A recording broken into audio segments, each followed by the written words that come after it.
क्या आपको चिंता के लक्षण हैं? क्या आपको सोने में परेशानी होती है? तो आपको ये दवा दी जा सकती है।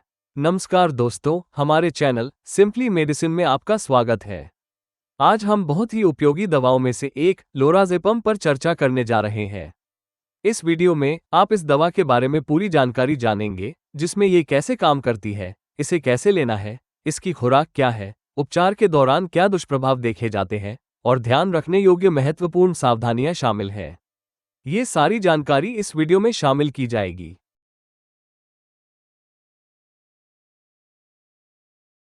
लोराज़ेपम एक दवा है जो बेंजोडाइजेपाइन से संबंधित है। इसका उपयोग चिंता विकारों के इलाज के लिए किया जाता है।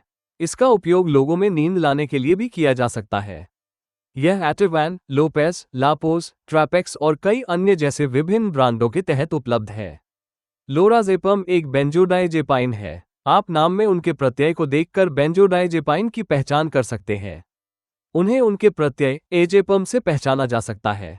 आप एक ही प्रत्यय के साथ समाप्त होने वाले कई बेंजोडाइजेपाइन देख सकते हैं। क्लोनाज़ेपम, टेमाज़ेपम, डायजेपाम, ऑक्साज़ेपम और कई अन्य दवाओं को बेंजोडाइजेपाइन के रूप में वर्गीकृत किया जाता है। ये दवा मौखिक प्रशासन के लिए गोलियों के साथ साथ कैप्सूल के रूप में भी उपलब्ध है। यह मौखिक घोल के रूप में भी उपलब्ध है। इस दवा की उच्च जैव उपलब्धता है और ये लगभग 8 घंटे की कार्रवाई की अवधि दिखाती है। सबसे पहले आइए देखें कि इस लोराज़ेपम का उपयोग कहाँ किया जाता है। लोराज़ेपम का उपयोग चिंता को दूर करने के साथ साथ बेहोशी पैदा करने के लिए प्री एनेस्थेटिक दवा के रूप में किया जा सकता है। ये सर्जरी से पहले चिंता को दूर करने में मदद करता है और एनेस्थीसिया को प्रेरित करने में मदद करता है। इसका उपयोग एंट्रोग्रेड एमनेसिया नामक एक अन्य स्थिति को प्रेरित करने के लिए भी किया जा सकता है। ये कुछ ही घंटों पहले हुई चीजों की याददाश्त खोना है। ये सर्जरी के दौरान मददगार होता है क्योंकि मरीज को सर्जिकल प्रक्रिया की कोई याद नहीं हो सकती है। लोराज़ेपम स्टेटस एपिलेप्टिकस के उपचार के लिए एक पहली पंक्ति का एजेंट है। इसका उपयोग लोगों में उत्तेजना को कम करने के लिए भी किया जा सकता है।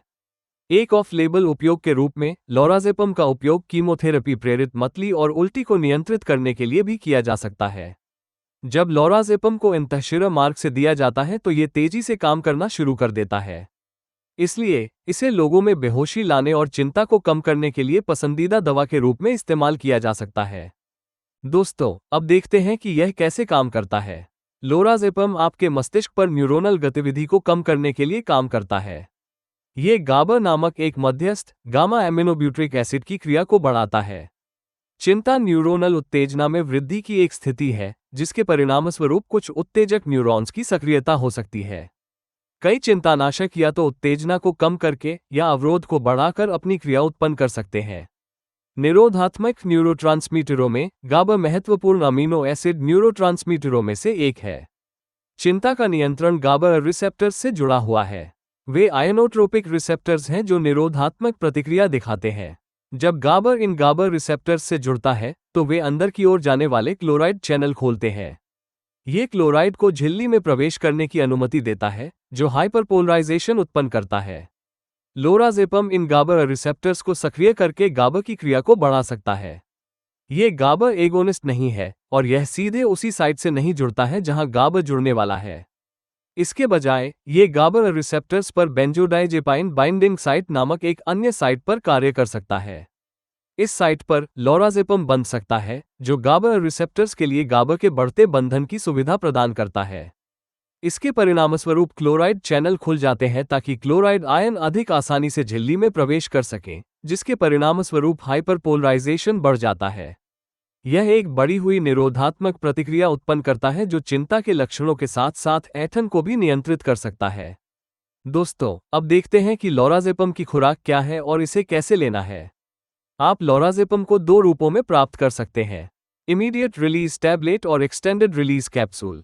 एक्सटेंडेड रिलीज कैप्सूल में बड़ी मात्रा में दवा होती है, लेकिन ये तुरंत रिलीज नहीं होती है। इसमें लोराज़ेपम की कुल दैनिक खुराक होती है, हालांकि दवा पूरे दिन धीरे धीरे रिलीज होती है।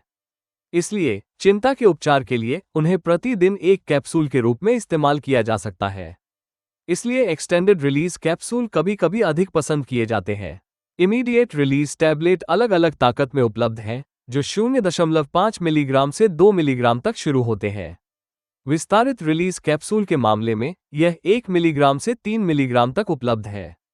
चिंता विकारों के उपचार के लिए इमीडिएट रिलीज टैबलेट को शुरू में विभाजित खुराकों में दिए गए 2 से 3 मिलीग्राम से शुरू किया जा सकता है। लोराज़ेपम की प्रभावशीलता 4 महीने से अधिक समय तक स्थापित नहीं होती है। इसलिए इस दवा का उपयोग केवल चिंता के अल्पकालिक उपचार के लिए किया जाता है। चिंता विकारों के उपचार के लिए लक्ष्य खुराक परिवर्तनशील है, प्रतिदिन 2 से 6 मिलीग्राम तक, जिसे विभाजित खुराकों के रूप में दिया जाता है। यदि आप विस्तारित रिलीज कैप्सूल ले रहे हैं तो उन्हें प्रतिदिन केवल एक बार लिया जाना चाहिए। आपका डॉक्टर आपके लिए उपयुक्त सही खुराक का सुझाव दे सकता है। उन्हें आमतौर पर सुबह में लिया जाता है। अनिद्रा के इलाज के लिए तत्काल रिलीज टैबलेट को सोते समय 2 से 4 मिलीग्राम की एकल खुराक के रूप में दिया जा सकता है। हालांकि बुजुर्गों में अधिक शामक प्रभावों के कारण खुराक को सोते समय दिए जाने वाले लगभग 1 से 2 मिलीग्राम तक कम किया जा सकता है। दोस्तों, अब हम लोराज़ेपम के साइड इफेक्ट्स को देखते हैं। आपको बेहोशी, चक्कर आना, उनींदापन और कमजोरी हो सकती है। यह मांसपेशियों की कमजोरी और मांसपेशियों में असंयम भी पैदा कर सकता है। आपको भ्रम, भटकाव और याददाश्त की हानि का अनुभव हो सकता है। स्लीप एपनिया और संतुलन की हानि भी देखी जा सकती है। दोस्तों, अब देखते हैं कि लोराज़ेपम का उपयोग करते समय क्या सावधानियां बरतनी चाहिए।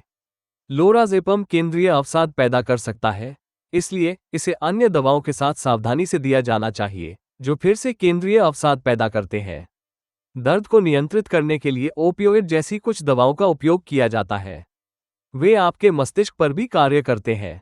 वे गंभीर बेहोशी और श्वसन अवसाद पैदा कर सकते हैं। इसलिए कभी भी ओपियोइड के साथ लोराज़ेपम को पूरी खुराक में न लें, क्योंकि यह महत्वपूर्ण बेहोशी और श्वसन अवसाद पैदा कर सकता है। शराब भी लोराज़ेपम द्वारा उत्पादित शामक प्रभावों को बढ़ा सकती है। इसलिए अधिक मात्रा में शराब का सेवन महत्वपूर्ण बेहोशी पैदा कर सकता है। लोराज़ेपम लेते समय अल्कोहल आधारित पेय पदार्थों का सेवन भी शामक प्रभावों को बढ़ा सकता है। लोराज़ेपम आपकी सतर्कता को कम कर सकता है। यह मशीनरी चलाने या वाहन चलाने जैसे दैनिक प्रदर्शन को खराब कर सकता है। इसलिए लोराज़ेपम का उपयोग करते समय ऐसी गतिविधियां करते समय सावधान रहें। भले ही लोराज़ेपम ओपियोइड की तुलना में कम निर्भरता दिखाता है, लेकिन लंबे समय तक उपयोग करने पर यह कुछ शारीरिक और मनोवैज्ञानिक निर्भरता पैदा कर सकता है। शराब या नशीली दवाओं के दुरुपयोग के इतिहास वाले लोगों में निर्भरता देखी जा सकती है। इसलिए इसका उपयोग अल्पकालिक उपचार के लिए किया जाना चाहिए, जो निर्भरता के जोखिम को कम करता है। आपको अचानक लोराज़ेपम बंद नहीं करना चाहिए। इसके परिणामस्वरूप वापसी के प्रभाव हो सकते हैं। इसलिए वापसी के प्रभावों से बचने के लिए खुराक को धीरे धीरे कम करें। यदि आपको अस्थमा या COPD, chronic obstructive pulmonary disease जैसी कोई सांस संबंधी बीमारी है, तो आपको लोराज़ेपम का सावधानी से उपयोग करना चाहिए। ये स्लीप एपनिया के जोखिम को भी बढ़ा सकता है। इसलिए ऐसी स्थितियों के पिछले इतिहास वाले लोगों में लोराज़ेपम के उपयोग की सावधानीपूर्वक निगरानी की जानी चाहिए। दोस्तों, अब देखते हैं कि इस दवा से कब बचना चाहिए। कुछ लोगों में लोराज़ेपम बढ़ी हुई आक्रामकता और अति सक्रियता पैदा कर सकता है। इस प्रकार के प्रभावों को पैराडॉक्सिकल इफेक्ट्स कहा जाता है। वे बच्चों में अधिक आम है। इसलिए यदि आप ऐसे किसी भी पैराडॉक्सिकल इफेक्ट्स को देखते हैं तो आपको लोराज़ेपम से बचना चाहिए।